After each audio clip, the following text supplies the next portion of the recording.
본 강의의 첫 번째 파트로는 ASD의 평가, 결과 분석 및 실용 목표 설정에 대한 내용을 다뤄보겠습니다. 목차로 넘어가기에 앞서 ASD의 중요한 용어인 스펙트럼을 한 번 더 강요하고 강의를 진행할까 합니다.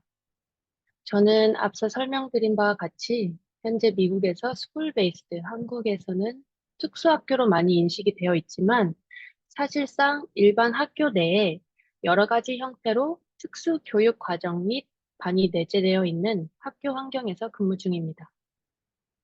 매년 새로 들어오는 학생들을 접하면서 ASD 진단을 받는 학생들이 더 많아지는 것을 경험을 하고 있는데요. 정말 다양한 기능적 단계의 학생들을 접하게 됩니다. 의사소통도 가능하고 기능도 정말 좋은 학생들이 있는가 하면 그 반대로 비언어적이고 문제 행동도 많이 보이는 학생들도 있죠. 이렇게 각각 학생들이 같은 진단 아래 엄청 다양한 임상적 특징과 또 성향을 보이는 것을 매일 느끼게 됩니다.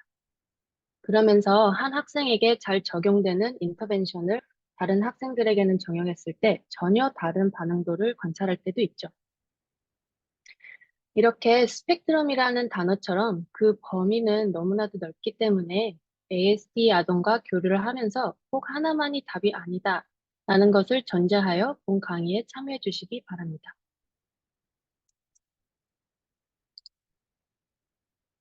본 강의의 목표는 ASD의 진단과 특징을 이해하고 작업 치료 평가 결과의 정확한 분석을 통해 적절한 치료 목표를 설정하는 것입니다.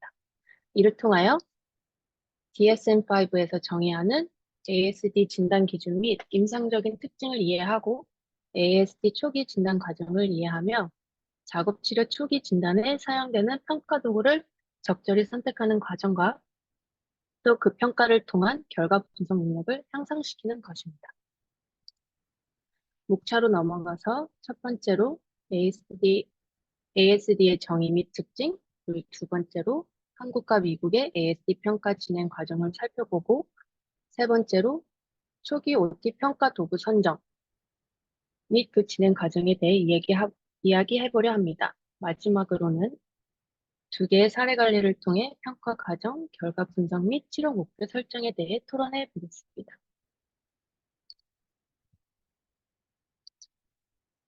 자, 선생님들도 익숙하신 DSM-5의 진단 기준에 대해 짧게 복습하겠습니다.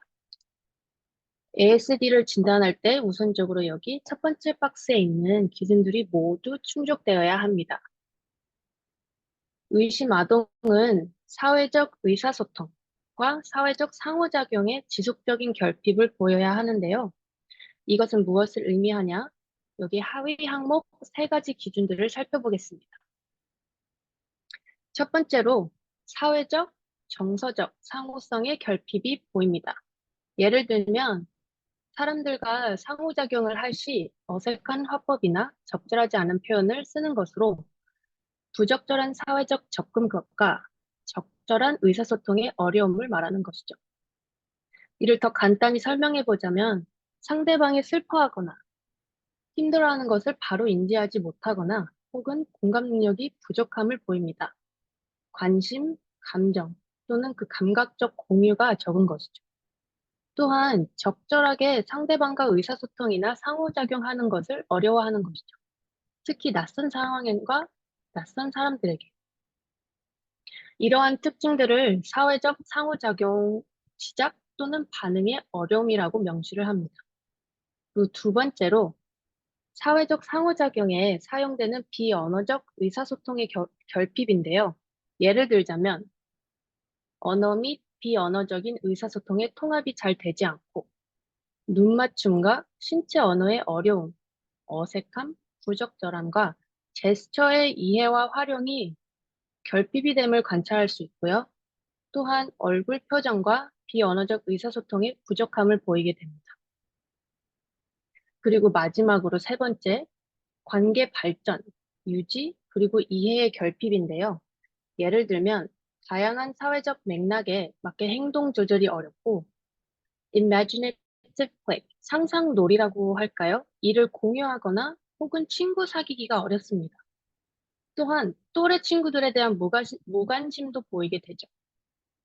이렇게 제시된 세 항목들이 모두 충족이 되고 그, 그의 다음으로 추가적으로 다음 박스에서 제시되는 항목 중에 적어도 2개 이상의 항목이 충족되면 마침내 ASD라는 진단명을 얻게 됩니다.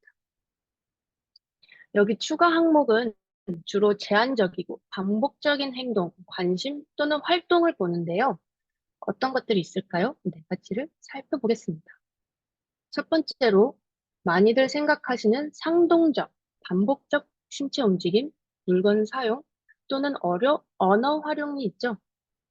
예를 들면 상동 행동을 한다든지 장난감을 일렬로 나열한다든지 물건을 튕기거나 또는 다른 사물에 반복적으로 친다던가 반영어가 관찰될 수도 있고요.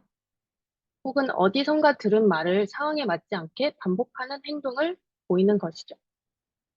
그리고 두 번째로 동일성에 대한 고집, 루틴에 대한 고착과 융통성의 부족, 언어적 혹은 비언어적 행동에 고착된 패턴인데요. 말이 조금 길어요. 예를 들어 볼게요. 작은 변화에 대한 극심한 스트레스, 혹은 트랜지션의 어려움. 이 용어를 조금 더 설명하자면, 한 활동이나 행동에서 그 다음으로 넘어가는 것이 어렵다거나, 또는 새로운 환경으로 넘어가는 것이 어려운 것이. 또 다른 예시로는 경직된 사고 패턴인데요. 항상 동일한 루틴으로 생활을 해야 하는 성향이죠. 예를 들어서 아침 7시에 꼭 기상을 해야 되고 8시에 8시까지 꼭 셀프케어 루틴을 다 끝내야 되고 8시 반까지 아침을 먹어야 하는 그런 루틴을 꼭 지켜야 하는 것이죠. 동일성으로 자신만의 특정한 인사 방법이 있을 수도 있고 아니면 항상 같은 길을 가거나 같은 음식을 먹어야 한다는 등의 특징을 보일 수도 있겠습니다. 세 번째로 심히 제한되거나 고정된 관심인데요. 특이한 혹은 특정한 물건에 대한 강한 집착이나 애착. 예를 들어서 공룡이나 자동차를 너무 좋아해서 그의 모든 이름이나 브랜드를 외우고 있을 수도 있죠. 그리고 지나치게 제한적이거나 지속적인 관심을 관찰할 수도 있습니다. 그리고 마지막으로 센서리 인풋에 대한 과잉 반응 혹은 저반응 아니면 지나친 관심도 관찰될 수 있는데요. 예를 들어 화장실 변기 물 내리는 소리 아니면 사이렌 소리 같은 특정 감각에 대해 너무 예민하게 또는 엄청나게 관심을 보이는 것이죠. 아니면 정말 미세한 소리도 알아차려 그에 대해 지나치게 포커스를 하는 것을 볼 수도 있습니다. 이렇게 추가 항목 4가지도 살펴보았습니다. 우리 치료사들은 센서리 프로세싱, 즉 감각 처리와 파인 모터, 소근육 기능, 그리고 비주얼 모터, 시지각 기능에 중점을 두어 ASD 아동들을 접근합니다. 그렇다면 OT사가 임상에서 ASD 아동들을 접하면서 많이 관찰되는 특징들을 살펴볼까요?